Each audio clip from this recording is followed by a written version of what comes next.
और जब राजा के सब कुछ चांडाल योनि में स्वर्गलोक में पहुंच गए, इंद्र ने देखा कि चांडाल जो है स्वर्गलोक में आ रहा है, उसे वहीं से चरण प्रहार किया है लात मारी जोर से। और राजा ऋषभ को गया था तो सीधा जब इंद्र का चरण प्रहार जो हो गया तो मैं फोन में देख ला रहा सर नीचे को ऊपर से जब नीचे आ रहा था राजा ऋषभ को, तो जोर जोर से आवाज लगा रहा था, गुरुजी विश्वामित्र जी इंद्र के चरण प्रहार से मैं नीचे की ओर आ रहा हूं, मेरी रक्षा से। उस समय विश्वामित्र जी ने कहा कि हे राजा तुम रुको, मैं अपने मंत्र बल से अभी नए स्वर्ग का निर्माण करता हूं। उस समय अपने मंत्र बल से नए स्वर्ग का निर्माण किया और उसमें राजा ऋषभ को स्थान किया। उस समय नवीन देवी देवताओं का निर्माण करने ही वाले थे, सारे देवी देवता विश्वामित्र जी के चरणों में आ गए कि महाराज हमारे को माफ कीजिए, यदि आप नए देवी देवताओं का निर्माण करोगे तो हमारा अपमान होगा। और तब जाकर उनको जो है क्षमादान किया और कहा मेरे द्वारा बनाया गया स्वर्ग इसमें राजा ऋषभ को रहेगा महाराज। और आज भी राजा ऋषभ के मुख से लार निकलती है, वो लार पृथ्वी पर गिरी है जिससे कर्म नाशादि बह रही है। उस नदी में स्नान करने से मनुष्य के सारे अंग क्षीण हो जाते हैं। बोलिए श्री हरि नारायण भगवान की। और आगे गंगा अवतरण की कथा आती है। राजा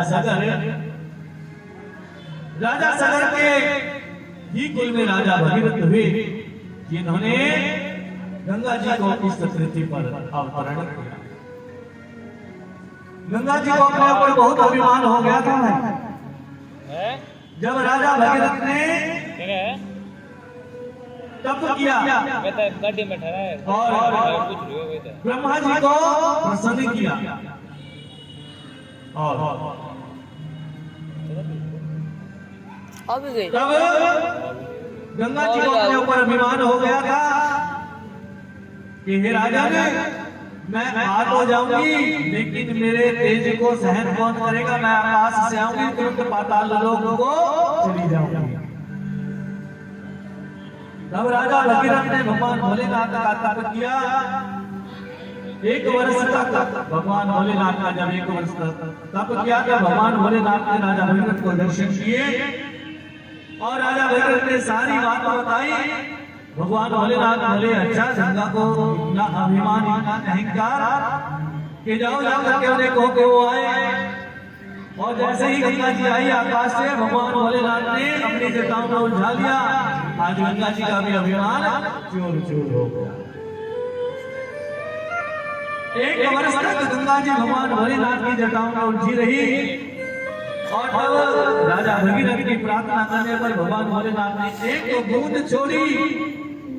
उस एक बूंद से 3 धाराएं बनी, एक आकाश लोक हो गई, एक पाताल लोक हो गई, एक पृथ्वी पर आई।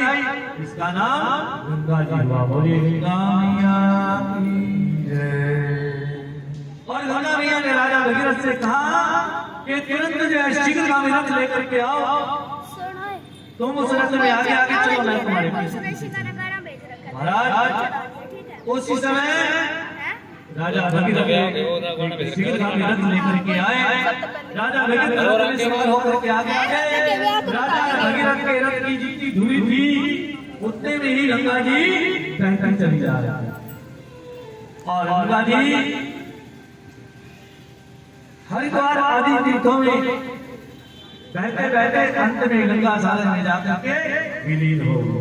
बोलिए गंगा मैया की जय। गंगा मैया जी के चरणों में चलते हैं, के चरणों का पूजन करते हैं।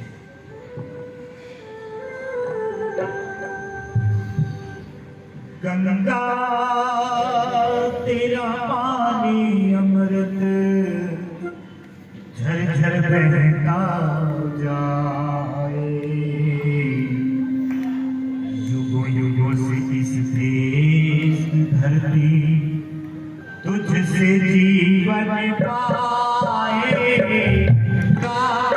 तेरा पानी अमृत अमृत गंगा तेरा पानी अमृत जल जल बहता जाए। युगों युगों से इस देश की धरती तुझसे जीवन पाए। गंगा तेरा पानी अमृत।